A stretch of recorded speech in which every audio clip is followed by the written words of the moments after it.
प्रसाद Patnaik खणिदोली नोडाल high school रो 10म श्रेणी छात्र गंजाम। आज आलोच्य विषय वस्तु होची आम परिवेश प्लास्टिक रो मुक्ति।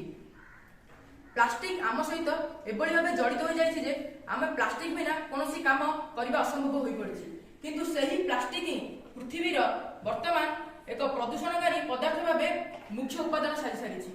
गाई गोरुठू आरंभ करी नदी नाल समुद्र रे थिबा विभिन्न जलचर प्राणी मानकर अकाल मृत्यु घटुछि। आम विश्वर विभिन्न प्रकार जनबहुल राष्ट्र मान अछंती। जनबहुल राष्ट्र मानकरे जनसंख्या मध्ये द्रुत भाव बढ़िबारे लागिछि। जनसंख्यार वृद्धि सहित प्लास्टिक रो व्यवहार मध्ये बहुलता होइछि। सेही प्लास्टिक को आमे बेखादारी भाव करी एणे तेणे फोपाड़िबा द्वारा यह मृत्तिकार क्षय होई न थाए। मृत्तिकार थिबा किछि बैक्टेरिया माने सेही प्लास्टिक को क्षय न करि बारू यह अक्षय अवस्था रे मृत्तिकार रहि जाय थाए। एहाकू पुनर्चक्रण अयोग्य प्लास्टिक कुहा जाय। सेही प्लास्टिक शह शह वर्ष धरी मृत्तिकार रही बा मृत्तिकार अक्षय भाव रे रहि थाए। वृष्टि हेबा फल रे जल भूगर्भ को जीवा समय रे सेही प्लास्टिक तार अवरोध करि थाए। एहा द्वारा आम भूपृष्ठ रे थिबा जलस्तर परिमाण कमुची। प्लास्टिक को जदि आमे जाली दउ तेबे सेथुरु मुख्यतः मिथेन गैस आमर एही वायुमंडल को प्रदूषित करूची एवं अन्यान्य गैस मध्य वायुमंडल मिशन द्वारा आमर चर्म रोग एवं विभिन्न प्रकार रोग मध्य आमर हेउथाउची। प्लास्टिक को आमे जदि पोड़ी देबा यार अवशेष मृत्तिका रही मृत्तिका को आमर प्रदूषण करिथाय। मनुष्य निज सहित एही जीव जगत को बिलर आमंत्रण करिछि। से कहिबाकू यथार्थरे कहिबाकू गले स्वहस्ते जीवा छेदा, अर्थात आमर निज हाथ रे ही आमे जीव जगतर विलय घटुछे।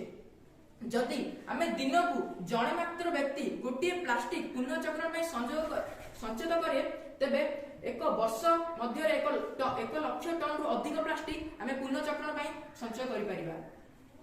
आमर भारत सरकार प्लास्टिक रो बहुलता भाव अपर्याप्त भाव जो पड़ी थाए यहाकू लक्ष्य करी आम भारत सरकार 2009 मसीह एक आईन प्रस्तुत करथिले जहा होची प्लास्टिक व्यवहार आईन 2009। यह द्वारा पुनर्चक्रण अयोग्य प्लास्टिक प्रस्तुत करथिबा फैक्ट्री किंबा कंपनी मानकू बंद कर दिया जायथिला एवं जो कंपनी माने पुनर्चक्रण योग्य प्लास्टिक को प्रस्तुत करथिले ताकू सेही कंपनी को ही अनुमति दिया जायथिला। यह द्वारा किछि मात्रा रे पुनर्चक्रण अयोग्य प्लास्टिक रो बहुलता किछि परिमाण रे कमी जायथिला। आम भारत रे मध्य विभिन्न प्रकार योजना द्वारा प्लास्टिक को कमेबार योजना करा जाउछि। हमर एही विश्वर गोटे देशर नाम होछि ताइवान। सी ताहार एक बौद्ध सेवा संगठन जे कि विभिन्न देशर गरीब लोकंक पई प्लास्टिक बोतल किंबा अपर्याप्त भावे पड़िथिबा प्लास्टिक को संग्रह करी तार पुनः प्रक्रियाकरण बा पुनः चक्रण द्वारा सेठारु चदर उत्पन्न करुछि। एहा द्वारा गरीब लोक मानक प्रति एक बिना मूल्य रे चदर जगाई दिया जाउछि। ए पर्यंत ताइवान रो 2,44,000 खंड सेही चदर प्रस्तुत करा दैछि। एही परि भाबे 20टी देशर गरीब मानकू एहा जगाई दिया जाइछि।